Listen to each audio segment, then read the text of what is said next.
Actually, last year I visited some Indonesia church, like 5-6 place. I got, every church they have a long reverb and long, reflection. That was so problem with them.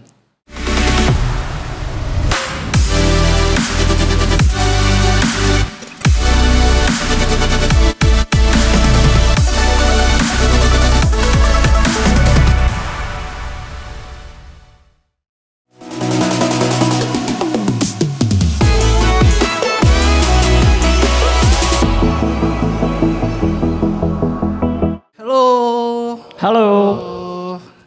Good to see you. Senang bertemu dengan Anda. My name is Jay Lee, and I came from America, but actually I'm from South Korea too. Oke, nama beliau ada Jay Lee. Beliau datang dari Amerika, tapi sebenarnya beliau berasal dari Korea Selatan. I visited Indonesia last year first time, and this is my second time to visit here. It's good weather. Yeah, I think it's good. Oke, ini kedua kalinya beliau datang. Tahun lalu juga datang dalam acara yang sama. Dan beliau bilang ini cuaca yang baik untuk Indonesia saat ini. Okay, I'm so thankful for CGN Indonesia to provide this time. So, ya, sangat baik untuk meluangkan waktunya untuk acara ini.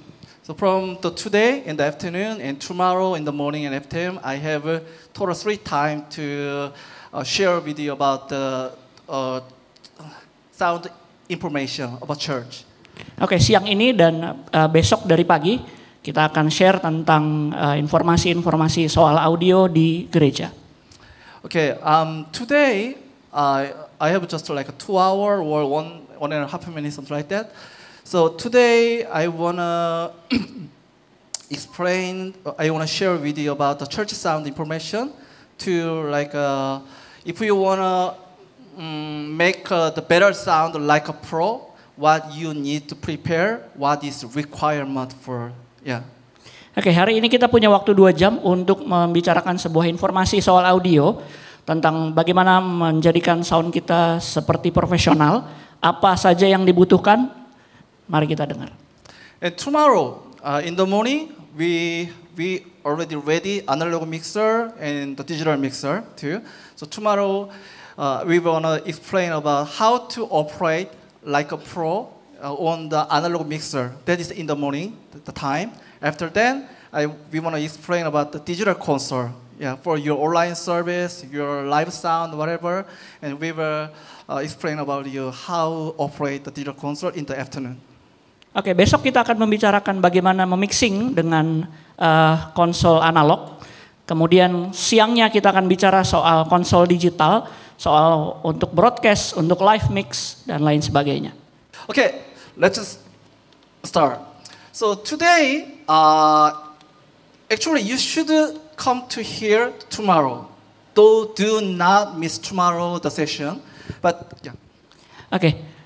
Jangan lewatkan sesi hari ini dan besok terutama ya, karena besok saya kasih bocoran sedikit, besok materinya akan lebih praktikal, hari ini akan lumayan banyak teori.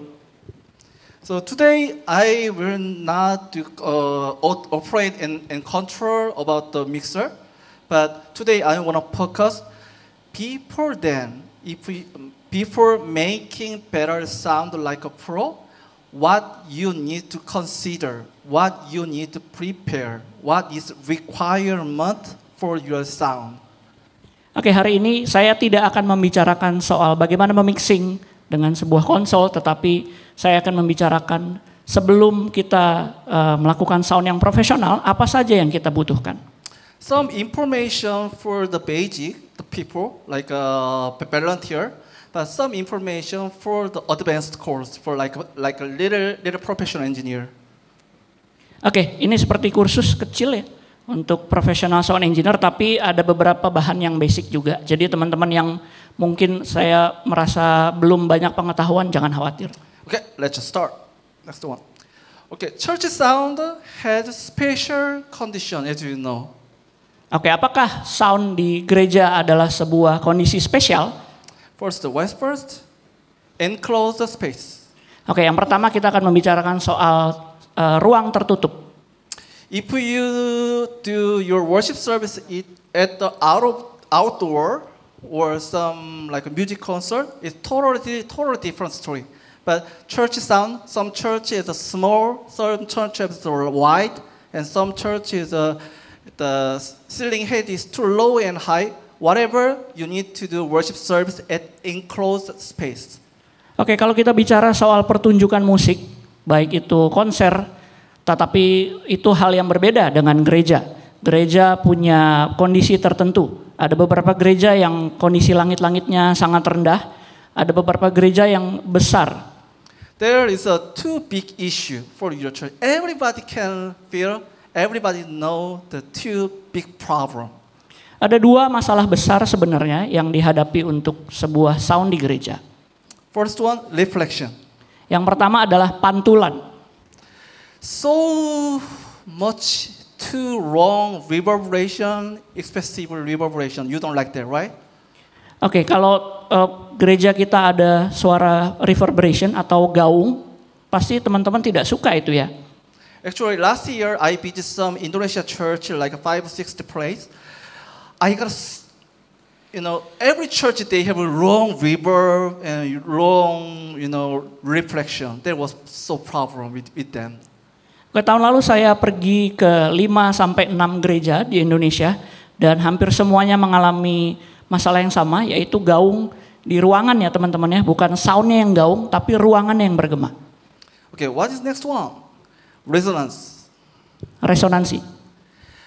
So the low frequency was the middle low frequency, like a bass guitar or the kick drum, some piano and low the chord, whatever.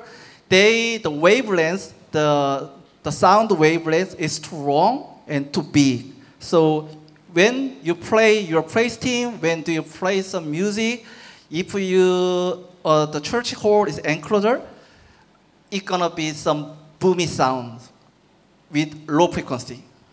Oke, jadi frekuensi rendah atau low frekuensi seperti yang dihasilkan oleh suara bass gitar atau sejenisnya itu punya panjang lambda yang lebih panjang dari high frekuensi. Jadi akan timbul masalah besar kalau kita tidak menanganinya dengan baik. So actually, the pastor voice or the vocalist, that's not big issue for us. Yeah, you can understand what she's singing, what she's saying, but the boomy sound is a problem. When they playing instrument or whatever, you can feel low, moody, boomy sound, right? You don't like that. Suara pendeta atau penyanyi mungkin tidak jadi masalah besar, tapi kalau suara low frekuensi itu akan membuat masalah yang besar. Suara booming tadi ya, gaung yang gitu. Yeah.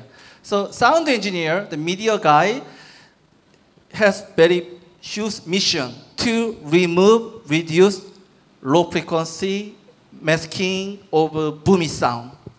Jadi seorang sound engineer punya tugas untuk bagaimana kita mengatasi masalah ini, memaskingnya dan lain sebagainya. So this church actually the same church, but I just took the photo. This one is a side wall, left and right, and this wall in the back wall. Oke, jadi ini kasus di sebuah gereja. Mereka menerapkan, kalau dilihat gambar sebelah kiri itu adalah dinding kiri kanannya. Oke, yang sebelah kanan adalah dinding di belakang. What's different? Side wall, I push some of by my finger. That is hard, right? But this one is acoustic treatment, not hardball. So if I push my finger, it happens. Ya, bedanya adalah untuk dinding kiri dan kanan itu padat, teman-teman, dinding padat, tetapi untuk belakangnya dinding yang bukan padat ya. Jadi dia memasang sebuah treatment akustik untuk mengatasi masalah ini. Looks very similar, right? If you see the wall in the far away, you don't know that is hardboard or that is acoustic treatment because same color, everything that looks same. Oke, kalau dilihat sekilas nggak ada bedanya ya teman-teman ya. Kita nggak tahu ini dindingnya keras atau sebuah acoustic treatment yang empuk. So right now we have some question. Why they don't do every word like backward, sideward, second word, whatever. Every word, why they don't do install acoustic treatment? Why they leave hardboard? Pertanyaannya adalah kenapa tidak semua dinding pepakai acoustic treatment, tapi hanya belakangnya aja, nggak kanan kiri, atas bawah, depan belakang. If you do install everything like acoustic treatment, every sideward, backward, whatever, it's so hard, so dry, you know. It's, if you like sing in the choir, they don't have any reverb, anything. It's so dry, so moody. Oke, jadi kalau kita memasang seluruhnya menggunakan acoustic treatment akan terdengar kering, teman-teman. Terdengar mungkin kalau istilahnya adalah dead room ya. So you need to thinking about church need reverberation, but not too much reverberation. Proper reverberation, like a 2.5 second, 8 second, not 5 second, 6 second, 10 second, right? Jadi sebenarnya teman-teman, gereja itu bukan tidak butuh pantulan atau ruangan pertunjukan itu tidak butuh 0 pantulan, tetapi ada ukurannya yang dia bilang tadi, ada 2 milisecond, ada 1 milisecond, dan itu ada matematikanya teman, ada rumusnya.